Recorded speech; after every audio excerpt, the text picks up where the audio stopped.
Hello दोस्तों, केना छी अहाँ सब? अहाँ सबके स्वागत करै छी एक और नया ब्लॉग में। तो चलू आइ के ब्लॉग में अहाँ सबके देखाबो जा रहल छी 7 स्टार के चावल के बोरा खरीदलिए। एकरे अनबॉक्सिंग करब अहीं सबके सामने, लाइव अनबॉक्सिंग करब और फुल रिव्यू देब, एकदम ऑनेस्ट रिव्यू देब। तो देखियो 7 स्टार लिखल छै बोरा पर, प्रीमियम राइस। तो ई सब एकर क्वालिटी सब मतलब अथी सब छै, ब्रांडिंग सब छै अपन।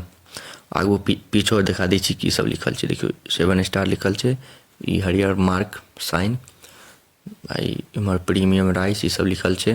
ठीक, ये 26 किलो के बोरा छै। देखियो 26 किलो लिखल छै, 26 किलो के वजन छै। देख लियो, ये सब तब पढ़ लिया।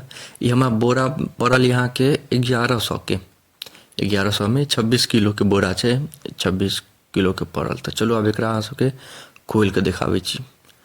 तो देखियो एकरा एतऽ से ब्लेड से काटऽ के रहै छै, और एगो डोरी खींच देबै ना तो आराम से खुल जाता। वह कखनो फंस जात तो बड़ी मुश्किल होइ छै। देखियो एगो डोरी खींच देबै पूरा खुल जाता, एके बेर वो फंस गेल तो मुश्किल कर दे। देखियो आई फंस गेल छले, बड़ी मुश्किल केलकै खोलऽ में। तो देखियो खुल गेलै। अब अहाँ सबके देखाबै छी चाउर के क्वालिटी। देखियो अहाँ सब बताओ, अहाँ सबके केहन लगे देखो में मोबाइल वीडियो में। हमरा तो एक नंबर लग रहा है, गमको आबि रहल छै। अरवा चाउर नहीं छै, उसना छै, तें हल्का हल्का पियर लगैत हैत। देखियो लम्बो लम्बो छै, पातर पातर छै। अब एकर चावल बनेबै तहने पता चलतै केहन की छै। अखन तो नहीं देख लिया हाथ से केहन छै से। देखियो चाउर देखो में तो नीक लगे छै। अब एकर चावल बनायब तो ओहो अहाँ सबके देखायब। अहाँ सब सब्सक्राइब कऽ के राखू, सब वीडियो हम डालब इएह चैनल पर, अहाँ सब सब्सक्राइब कऽ के राखू। तो आब चलू एकरा डिब्बा में आब रखै छी।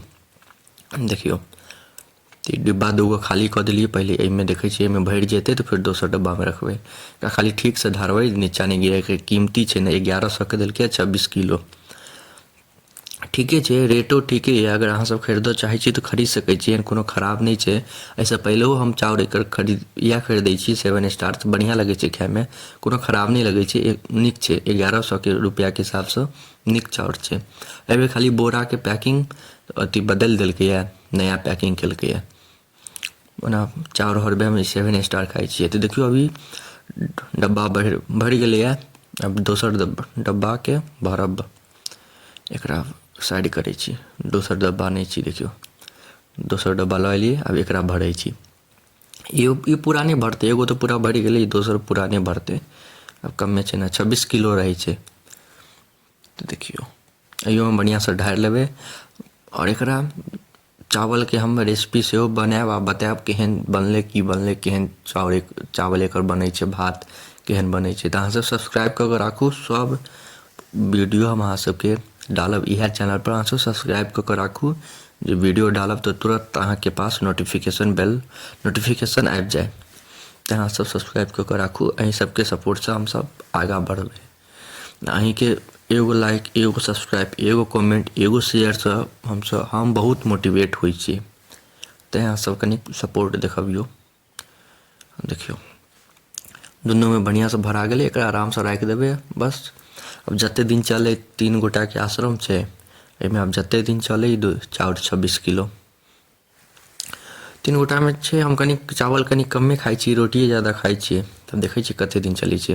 पहिले तऽ एकर भात देखबै, नया पैकिंग एलै, केहन की एकर भात बनै छै। अगर अहाँ सब लेबऽ चाहै छी लऽ सकै छी 1100 में, ठीके छै भात, चावल कोनो खराब नहीं छै।